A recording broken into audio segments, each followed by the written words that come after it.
দ্বিতীয় অধ্যায় সাংখ্যযুগ।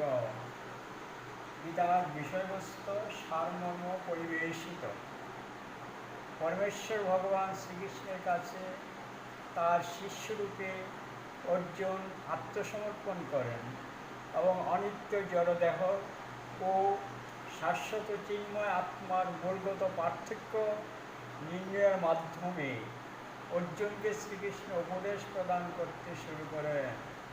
দেহান্তর প্রক্রিয়া পরমেশ্বরের উদ্দেশ্যে নিঃস্বার্থ সেবার প্রকৃতি এবং আত্মজ্ঞানলব্ধ মানুষের বৈশিষ্ট্যাদি সম্পর্কে শ্রীকৃষ্ণ ব্যাখ্যা উপস্থাপন করেন।